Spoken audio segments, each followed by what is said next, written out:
Qala al-musannif rahimahullah wa nafa'ana bihi wa almikum fid dharain amin.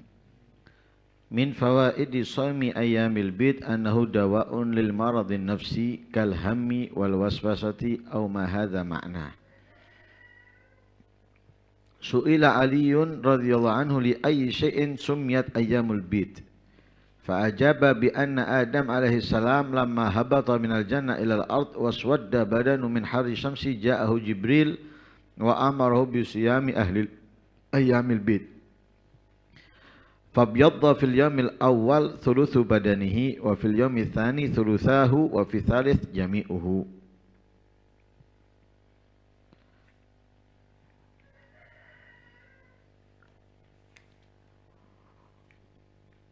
Di antara keutamaan faedah puasa Ayyamul Bid, ada puasa yang dinamakan dengan Ayyamul Bid, ada puasa yang dinamakan dengan Ayyamus Sud. Ayyamul Bid itu setiap tanggal 13, 14, 15 Hijriah. Ya. Kalau kita bahas agama, berarti yang dipakai itu tanggal Hijriah. Ya. Supaya nggak ngulang-ngulang pembahasan. Jadi pokoknya tanggal 13, 14, 15. Nggak usah ditanya nanti. Itu Masehi atau Hijriah. Kalau pembahasannya agama, itu mau nggak mau, yang dipakai adalah Hijriah. Tanda balik ada 3. Sempurna usia 9 tahun. Nggak usah ditanya Masehi atau Hijriah. Itu pasti Hijriah. Nggak mungkin pakai Masehi. Sama. Akan datang bulan Ramadan. Ramadan itu Agustus atau apa? Ramadan itu bulan, Agustus itu bulan lain. Ya kan gitu. Nah, setiap tanggal 13, 14, 15 setiap bulannya. Kecuali Dzulhijjah. Ya, kecuali Dzulhijjah dimulai dari tanggal 14, 15, 16. Karena tanggal 13-nya itu termasuk hari yang diharamkan berpuasa, yaitu Ayyamut Tasyrik. Jadi selain itu 13, 14, 15 itu dinamakan puasanya dengan Ayyamul Bid. Di antara kemuliaan keistimewaannya, puasa Ayyamul Bid itu dapat mengobati penyakit kejiwaan. Bukan gila loh, bukan stres. Nah, kejiwaan situ seperti orang yang resah, bingung, galau, ya, bukan galang, galau, ya, was-was, ya, was-was lah. Itu bisa diobati dengan puasa Ayyamul Bid, ya, puasa Ayyamul Bid. Nah, karena orang yang bingung atau resah, terkadang nggak ada masalah, tapi dia seperti kebingungan atau luas, lebar tapi merasa sempit. Lah ini bisa hilang kegundahan, keresahan yang ada di dalam kejiwaannya dengan puasa Ayyamul Bid. Sama juga dengan was-was. Orang punya was-was, ada yang punya was-was ini, ada yang punya was-was itu dan lain sebagainya. Nah, puasa Ayyamul Bid bisa menghilangkan was-wasnya. Karena orang yang was-was itu nggak tenang, orangnya nggak tenang, apalagi di waktu pelaksanaan, semakin bingung, semakin tersiksa. Lah itu lebih daripada penyakit lainnya. Kalau penyakit lainnya misalnya hidung buntu dikasih ya sesuatu yang agak panas dan sebagainya, sudah nggak buntu. Tidurnya yang tadinya nggak enak bisa lega, mungkin besok sudah lebih enteng, ringan. Kalau was-was enggak, setiap harinya ini dia terganggu, lebih-lebih ketika pelaksanaan. Misalnya yang was-was dalam wudhu, ketika pelaksanaan wudhu tambah sumpek dia, ya, tambah sumpek. Nah, sebelumnya dia sumpek, ketika wudhu tambah sumpek. Yang dalam kesucian juga seperti itu. Ketika mau melaksanakan sholat dan sebagainya, ini tambah super hebat, sibuknya, sumpeknya, bingungnya. Lah itu perlu diobati diantaranya dengan puasa ayamul bid. Lah kenapa dinamakan dengan ayamul bid? Bid itu artinya putih. Bid artinya putih, bukan bed. Kalau bed artinya telur. Ya. Bid putih. Kenapa dinamakan hari-hari putih? Ya. Maksudnya putih di sini adalah membersihkan. Nah, karena itu ditanya Imam Ali. Imam Ali ditanya tentang kenapa kok dinamakan dengan ayamul bid. Nah, hanya diceritakan oleh Imam Ali, Nabi Adam ketika turun dari surga ke bumi, badannya hitam karena panasnya matahari. Orang kalau panas-panas kan hitam ya. Tukang, kuli, wajahnya bersih. Tapi ketika jadi tukang, jadi kuli, akhirnya hitam. Jangankan yang jadi kuli, mantau bangunan jadi hitam. Walaupun dia tidak nukang, tidak nguli, mek delok tok ngatur tok ireng. Ya. Apalagi yang mengerjakan lebih kinclong. Nah, kalau pakai bahasa glowing nanti tidak tahu ya. Lebih kinclong, ya. Lebih kinclong hitamnya, gilap, gitu. Seperti orang yang layangan. Putih dia musim layangan. Wah, akhirnya hitam. Nah, hitam. Walaupun layangannya di bawah naungan, tetap hitam dia. Ya, tetap hitam. Lah ini Nabi Adam ketika diturunkan dari surga ke bumi, kena panasnya matahari, hitam. Akhirnya datang Jibril. Datang Jibril tentunya atas perintahnya Allah, memerintahkan Nabi Adam untuk puasa ayamul bid. Tanggal 13, 14, 15. Puasa, perintahnya Allah, nggak mungkin ditinggalkan oleh para nabi, dijalankan. Puasa tanggal 13-nya sepertiga badannya putih. Ya. Puasa tanggal 14-nya 2/3 badannya putih. Ya. Puasa tanggal 15-nya putih semuanya. Tidak langsung putihnya, bertahap, 1/3, 2/3 sampai sempurna putih dengan perintahnya Allah SWT. Karena itu nama puasanya dinamakan dengan ayamul bid, membersihkan, ya, membersihkan atau menghilangkan hitam atau kegelapan yang ada pada diri. An Anasin radhiyallahu anhu qala kunna ma'a Rasulillah sallallahu alaihi wasallam faminna as-shaimu wa minnal muftiru fanazalna manzilan fi yaumin harin syadidil har faminna man yattaqi syamsa biyadihi wa aktsaruna dhillan sahibul kisa yastadillu bihi fanama as-saimun wa qama al-muftirun fadharabul abniyata wa saqaw rikab faqala Rasulullah sallallahu alaihi wasallam dhahabal muftirun al-yawm bil ajr.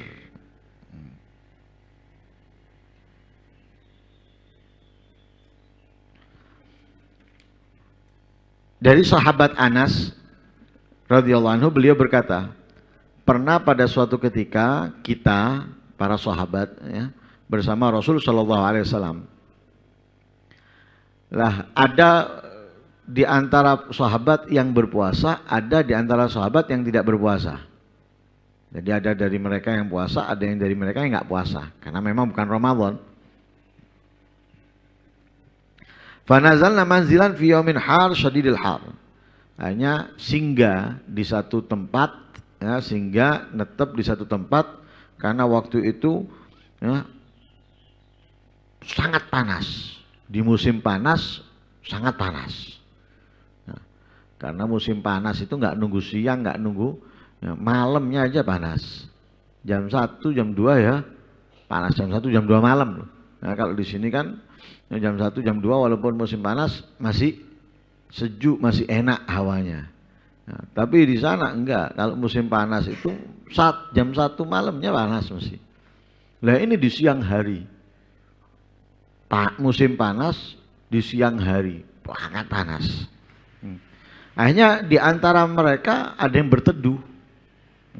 ada yang menghalangi matahari dengan tangannya karena panasnya. Ada juga dari mereka yang menutupi dengan selimut atau serban dan semisalnya, ditutupi. Akhirnya yang puasa ini tidur. Orang yang berpuasa itu tidur, para sahabat yang berpuasa tidur. Yang nggak berpuasa, mereka bangun, melanjutkan bangunan.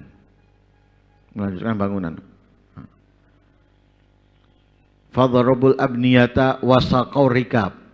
Kemudian hewan-hewan yang menjadi tunggangannya dikasih minuman, diambilkan air, dikasih minuman. Yang nggak berpuasa.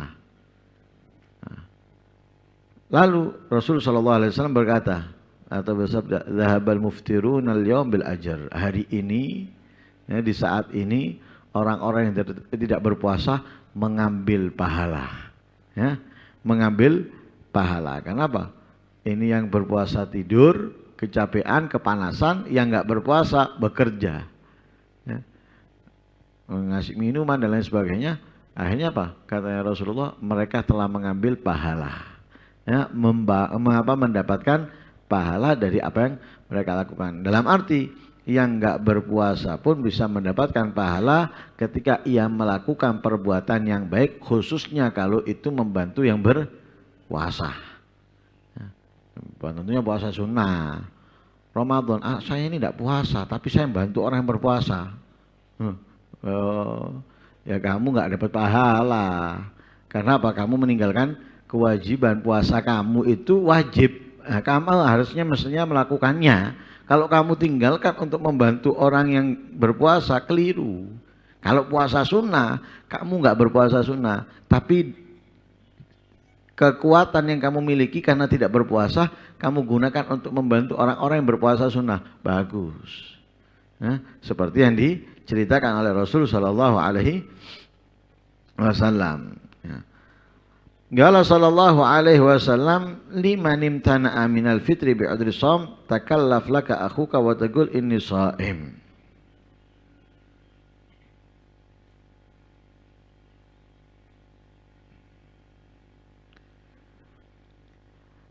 Nabi bersabda, orang yang mencegah tidak mau berbuka, ya, dengan alasan puasa. Jadi kalau dia berpuasa mau tidak membatalkan puasanya dengan alasan puasa, ya. Kalau takallaf falaka akhuka wa taqul ini shaim. Jika dia memaksa kamu untuk membatalkan, katakan kepada dia ini shaim. Ya, itu cerita dari hadis yang diriwayatkan oleh Abi Sa'id Al-Khudri yang dikeluarkan oleh Imam Al-Baihaqi. Ya, sana'tu li Rasulillah sallallahu alaihi wasallam ta'aman wa atani huwa wa ashabuh. Katanya Abu Sa'id Al-Khudri, aku pernah membuatkan makanan untuk Rasul sallallahu alaihi wasallam, lalu Nabi datang bersama beberapa sahabat. Nabi datang bersama beberapa sahabatnya. Falamma wudi'at ta'am, ketika makanan itu disiapkan, gala rajulun minal gam, seseorang dari orang yang bersama Nabi itu ngomong, inni shaim, aku berpuasa. Fagala Rasul sallallahu alaihi wasallam, da'akum akhukum wa takallafa lakum. Saudara kamu ini telah mengundang kalian. Saudara kalian telah mengundang kalian dan dia telah berusaha dengan kemampuannya untuk kalian. Dalam arti apa? Kalau kalian membatalkan nggak apa-apa, itu puasa sunnah. Bahkan afdalnya kamu batalkan kalau itu bisa menggembirakan dan menyenangkan saudara kamu dan pahalanya lebih besar daripada puasa kamu. Ada orang datang bertamu, enggak, saya puasa. Keliru ini. Misalnya datang ke rumah kiainya, datang ke rumah ustadznya, ustadznya buatkan minuman atau menyediakan makanan, ditolak. Saya puasa. Keliru. Mumpung ke rumahnya gurunya, kiainya, ditawari makanan, itu batalkan puasanya. lebih afdol kamu membatalkan karena apa? Menyenangkan. Tapi kalau nggak datang ke rumah saya, ya alhamdulillah. Lek ngono teko poso kabeh ya sudah enak wis tak nyediakno apa-apa. Ya, ketepaan. Nah, jadi Nabi lihat mengajarkan, dibuatkan makanan Nabi. Dibuatkan makanan. Datang Nabi dengan beberapa sahabatnya. Ada di antara mereka ngomong, ini shaim, aku puasa. Ya. Kenapa dia tidak mau membatalkan puasanya, sehingga beralasan dengan penolakannya itu karena puasa. Katanya Rasulullah, kasihan ini, telah menyediakan, menghidangkan, membuat untuk kalian, kalian diundang, kemudian kamu berpuasa, kasihan. Atau apa? Gimana kalau kita sudah berusaha ternyata yang kita buat atau yang kita hidangkan nggak dimakan dengan alasan puasa, ya gelo, ya, ngundang, ya, diundang, digayakan manjakan makanan macam-macam, nggak datang, gelo, ya, saking kok sing teko, wah aku tok paling sing nggak teko, keliru, akhirnya semua beralasan seperti itu, paling aku tok yang nggak datang, dia datang, akhirnya wong 10 kok ngono kabeh alasane. Lu kok ndak teko bisa? Lu kok ndak teko bisa? Saknone, lho salahmu kon kabeh alasane kayak ngono. Dateng. Diundang itu datang, apalagi itu min haqqil muslim alal muslim. Lah kalau tadi kamu berpuasa dan orangnya kalau kamu tetap berpuasa itu enggak masalah dan dia tidak gelo, lanjutkan puasa kamu. Tapi datang. Bukan karena karena berpuasa kemudian enggak datang. Tetap datang. Lihat tuan rumahnya. Kalau tuan rumahnya sangat mengharapkan kamu makan, batalkan puasa kamu. Tapi kalau tuan rumahnya itu tidak mengharapkan, tidak menginginkan kamu membatalkan, kedatangan kamu cukup bagi dia, jangan batalkan, tidak apa-apa. Nah, tergantung tuan rumahnya. Lah kedatangan kita itu diharapkan makannya, atau kedatangan kita hanya diharapkan kedatangannya, walaupun nggak makan dia nggak gelo, nggak masalah, kita tetap puasa. Nah, tapi kalau dia gelo kalau kita nggak puasa, kalau kita puasa, kalau kita nggak membatalkan, maka makan lebih afdal. Nah, lebih afdal. I'lam anna shoma thalathu darajat. Shaumul umum wa shaumul khusus wa shaumul khususul khusus. Puasa itu memiliki 3 tingkatan. Tingkatan pertama puasanya orang pada umumnya. Tingkatan kedua shaumul khusus lebih tinggi pangkatnya, derajatnya daripada puasanya banyak orang, pada umumnya orang. Yang ketiga khususul khusus, ini tingkatan yang paling istimewa, yaitu tingkatan lebih khusus lagi, lebih hebat lagi daripada yang kedua. Amma shaumul umum, adapun puasanya yang umum atau pada umumnya orang, itu kaful batni wal fajri an qadha'i syahwah. Hanya memfokuskan puasanya menghindar dari segala yang membatalkan puasanya. Jadi apapun yang bisa membatalkan puasanya dia hindari. Ya, batal puasanya dihindari. Ya, sebagainya pembahasan itu sudah berlalu atau ada dalam kitab fikih. Jadi jangan sampai melakukan yang membatalkan puasa seperti makan, minum, ya, kemudian jima, memuntahkan diri dan yang lain sebagainya. Itu pada umumnya orang sudah. Nah, pada umumnya orang hanya melakukan puasa menjaga dari kebatalan. Yang kedua, shaumul khusus. Ya, shaumul khusus. Ini yang berada di dalam ruangan VIP. Nah, berada dalam ruangan VIP, puasanya bukan hanya menjaga dari segala yang membatalkan puasa, tapi juga menjaga dari segala yang mengundang dosa dari anggota badannya. Jadi apapun yang mengundang dosa dari anggota badannya, mata, telinga, lisan, tangan, kaki dan semisalnya, ini dijaga dari segala perbuatan dosa.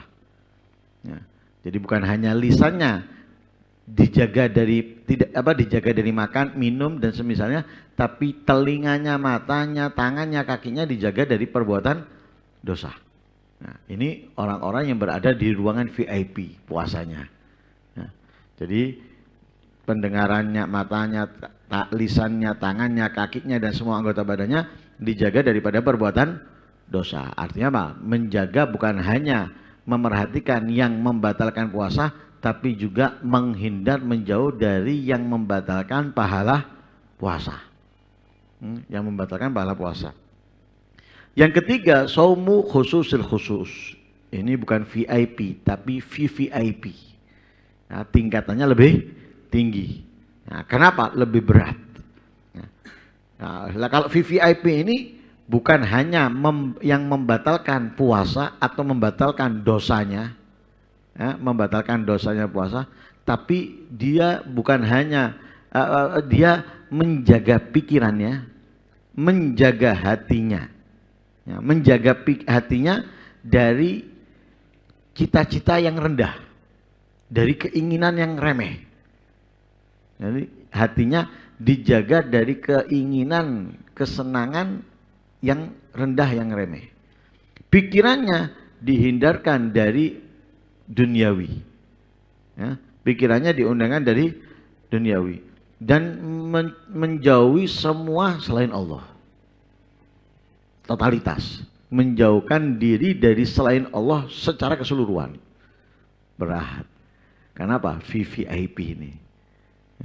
Jadi bukan hanya matanya dijaga, bukan hanya telinganya, bukan hanya tangannya, kakinya, lisannya dari yang membatalkan puasa atau membatalkan pahala puasa, tapi menjaga semua anggota tubuhnya atau dirinya dari segala yang selain Allah secara totalitas, keseluruhan. Jadi apapun yang selain Allah, baik pikirannya ataupun hatinya. Nah, VVIP ini tingkatan yang paling tinggi, ya. Wallahu a'lam.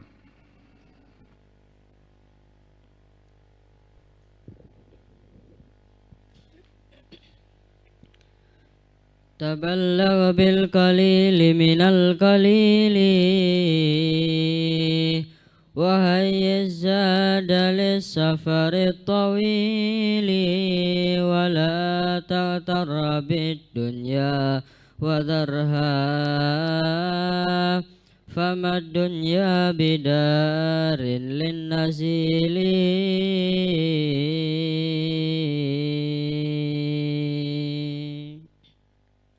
ولا تحسب بأنك سوف تبقى فليس إلى بقاء من سبيل ولا تحرص على مال المخلى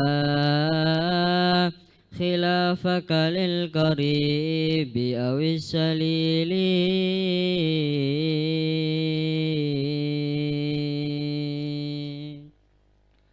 وأنفق منه مهما كان مالا وقدم منه لليوم الثقيل وخير الزاد تقوى الله فاعلم وشمر وعد عن كال وكيل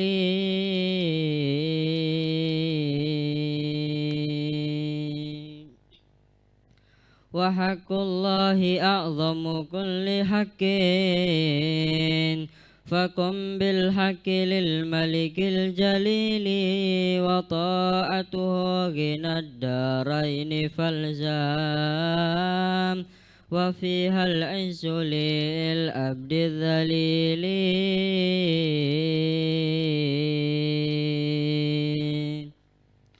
وفي عصيانه عار ونار وفيه البعد مع خزي وبيل ولا تعصي إلهك وأطعه دواما ألا تحظى بالقبول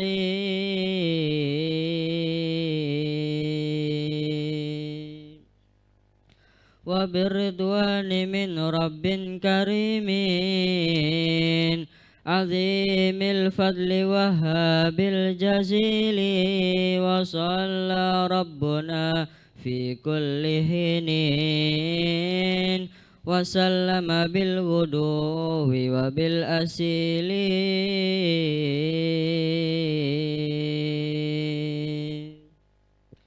وصلى ربنا في كل حين وسلم بالغدو وبالأصيل على طه البشير بكل خير ختام الرسل والهادي الدليل والحمد لله رب العالمين.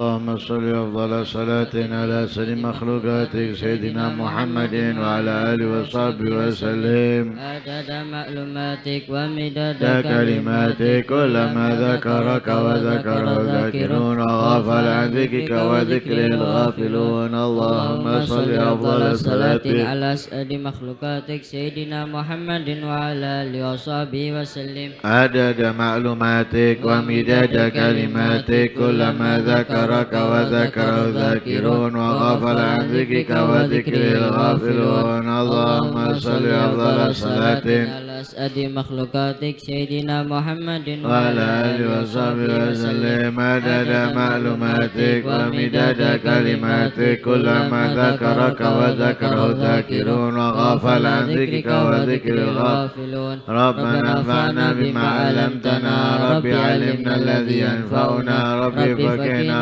وفق أهلنا وقرابات لنا في ديننا مع أهل الكتر أنثى وذكر رب وفقنا ووفقهم بما ترتضي قولا وفعلا كرما وارزق الكل حلالا دائما وأخل أتقياء لما نحظى بالخير نكفى كل شر. ربنا واصلح لنا كل شؤون وأكر بالرضا منك العيون واقضي عنا ربنا كل ديون قبل أن تأتينا رسل منون واغفر واستر أنت أكرم من ستر. وصلاة الله تعشى المصطفى من إلى الحق دعانا والوفاء بكتاب فيه للناس شفاء وعلى الآل الكرام شرفاء وعلى الصحب المصابيح الغرر. اللهم اهدنا بهداك واجعلنا مما يسارع في رضاك ولا تولنا وليا سواك ولا تجعلنا ممن خالف أمرك وعصاك. وحسبنا الله ونعم الوكيل ولا حول ولا قوة إلا بالله العلي العظيم. اللهم صل وسلم على سيدنا محمد مفتاح باب رحمة الله عدد ما في علم الله صلاة وسلاما دائمين بدوام بدوام ملك ملك الله وعلى آله وصحبه. اللهم اجعل في طاعتك فرحي وسروري وفي مرضاتك جميع أموري. اللهم يا عالم بحالاتي ومطلع على سرائري ونياتي اقضي جميع حاجاتي واغفر ذنوبي وسيئاتي وتجاوز عن خطيئاتي وزلاتي وتقبل جميع حسناتي وسامحني فيما مضى وما يأتي واكتبني في ديوان ساداتي واسلك بي سبيل نجاتي في حياتي ومماتي. اللهم إني طامع في عطاك راغب في رضاك مستسلم لقضاك فاكتبني من أوليائك واسلك بي سبيل هداك والحقني بأسفياء. اللهم اغسلني بما يوصلني إليك واجمعني بما يجمعني عليك ويسر لي من الأعمال الصالحة ما يجب لي الزلفى لديك. وصلى الله على سيدنا محمد وعلى آله وصحبه وسلم. فاتحة بينة القبول الإكبار وصلاح كل حال لحضرة سيدنا رسول الله محمد بن عبد الله وآبائي وإخواني من الأنبياء والمرسلين صلوات الله والسلام عليهم أجمعين وزوج رسول الله وأهل بيته وذريته وأصحابه والتابعين ومن تبعهم بإحسان إلى يوم الدين وجميع الأولياء والصالحين والشهداء والمقربين والعلماء العاملين والفقهاء والمحدثين والمفسرين وأئمة المجتهدين والمقلدين وجميع مصنف الكتب النافعة خصوصا العلماء وجد الإسلام بحمد محمد بن محمد بن حنان وزاري وأصولهم وأفرهم ومشايخهم المحبين والمدعين بهم إلى رجال مجد الله مدني سيد بن بن أحمد سيدنا علوي بن بدر بن أحمد وسيدنا الفقيه المقدم محمد بن علي بن علي وسيدنا عبد الرحمن الزكاء وابن الزكران وعلمان وأخضر وإخوانهما والحبيب عبد الله إدريس وابن أبي بكر الأردني والإمام فخر وجود الشيخ أبي بكر بن سالم وأخي أكيد بن سالم والحبيب أحمد بن محمد الحبس بن عبد الرحمن بن محمد الجفري والعرسي والحبيب يوسف بن عابد الحسني والشيخ سلطان بن عباس وعمر بن عبد الرحمن عطاء الشيخ علي بن عبد البارك والشهاد وغوث العباد والبلاد الحبيب عبد الله بن علي بن محمد الحداد وأصولهم وأفورهم وشيخهم من المدينة محبهم من المدينة بهم ولا السجار ولا الحبيب جعفر من شيخنا السجار والحبيب القدر بن قدر بن السجار والحبيب القدر بن أحمد السجار والحبيب عبد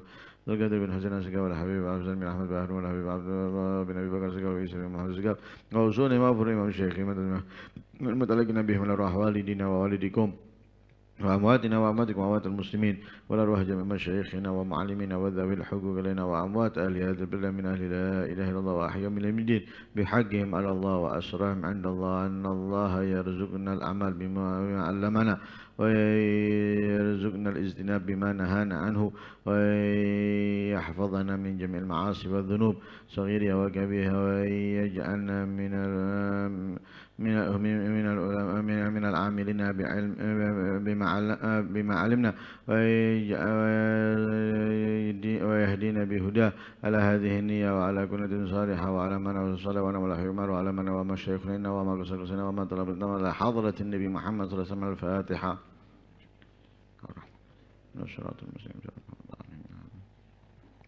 بسم الله الرحمن الرحيم. الحمد لله رب العالمين. اللهم صل وسلم على سيدنا محمد وعلى سيدنا محمد. اللهم اصلح النية والذرية واجعل الحاجات كلها مقضية دينية ودنيوية وأخروية بجاه خير البرية. اللهم لا تكشف لنا حال وبارك لنا في الأهل والمال والعيال وارزقنا من رزقك الحلال واكفنا من شر ما تأتي به الأيام والليال. اللهم يا من بيده مقاليد الأمور كلها وإليه يرجو الأمر كله. يا فتاح يا عليم يا فتاح يا عليم يا فتاح يا عليم افتح علينا فتحا قريبا.